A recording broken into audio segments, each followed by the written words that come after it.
আজকে আমি সকাল ফার্স্ট সেশনটা আমার জন্য ছিল। সেখানে আমি আজকে যেটা চেষ্টা করেছি সেটা হলো যে এই মামলায় যারা অ্যারেস্ট হয়েছিল বা এই মামলায় যারা বিচারের মুখোমুখি যারা ছিল, প্রেজেন্ট ছিল, তাদেরটা বিষয়টা একরকম।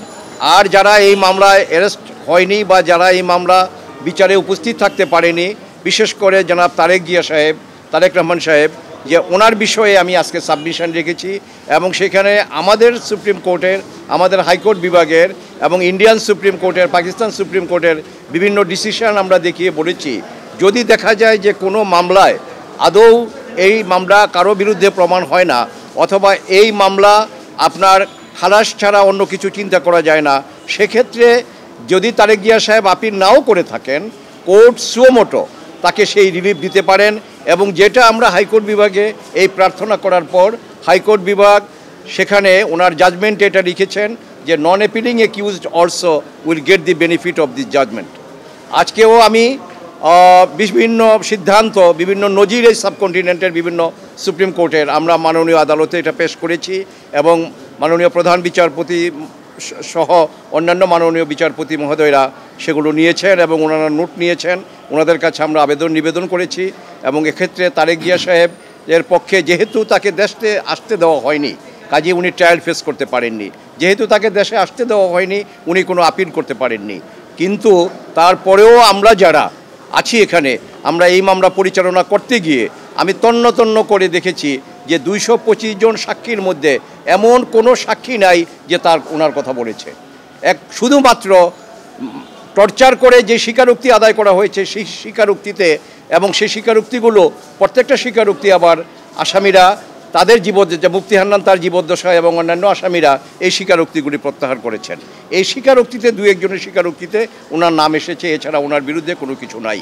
তো আমরা এটা দেখিয়ে আদালতকে শুধু আপনার যারা অ্যাপিল করেছেন তারা না, এবং অ্যাবসেন্ট যারা ছিলেন তাদের পক্ষেও আমরা আদালতে নিবেদন করেছি এবং অত্যন্ত আমরা মাননীয় আদালতের কাছে কৃতজ্ঞ যে ধৈর্য সহকারে, অত্যন্ত পেশেন্স নিয়ে, অত্যন্ত টলারেন্স নিয়ে মাননীয় আদালত দীর্ঘদিন আমাদের এই আপিলটা শুনলেন এবং আজকে আপিল শুনানি শেষ হয়েছে।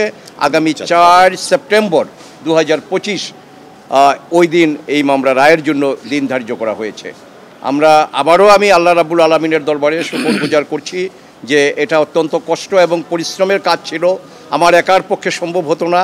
এখানে এই ডিফেন্স টিমে আমার বন্ধুরা, আমার ডাইনে বায়ে যারা আছেন, আপনাদের থেকে যে সহযোগিতা পেয়েছি এই সহযোগিতা আমি কৃতজ্ঞ চিত্তে স্মরণ করছি এবং আমরা আল্লাহ রাব্বুল আলামিনের কাছে এই প্রার্থনা করব, নিরপরাধ যে মানুষগুলো ইনক্লুডিং মিস্টার তারেক রহমান, যাদেরকে অন্যায়ভাবে এই মামলায় ফাঁসি দেওয়া হয়েছিল, যাবজ্জীবন দেওয়া হয়েছিল, যারা বছরের পর বছর কন্ডেম সেলে ছিলেন, যারা প্রায় 18 বছর, 16 বছর, 17 বছর, 18 বছর যারা জেলে ছিলেন। আজকে আমাদের আপনার আব্দুল সালাম পিন্টু সাহেব একটু আগে কোর্টে এসছেন, এই ভদ্রলোক 17 বছর জেলে ছিলেন। লুৎফুজ্জামান বাবর সাহেব প্রায় 16-17 বছর, 18 বছর জেলে ছিলেন। তা কাজেই আমরা হাইকোর্ট বিভাগে যেই রায় ছিল খালাসের, সেই রায় যাতে বহাল থাকে এইভাবে আমরা নিবেদন করেছি এবং আমরা আশাবাদী, সর্বোপরি আমরা আল্লাহ রাব্বুল আলামিনের কাছে করজোড়ে আমরা প্রার্থনা করি যেন এই খালাসের রায় বহাল থাকে এবং আমরা আশা করি যে এই খালাসের রায় বহাল থাকবে এবং আপিল ডিসমিস হবে। Thank you.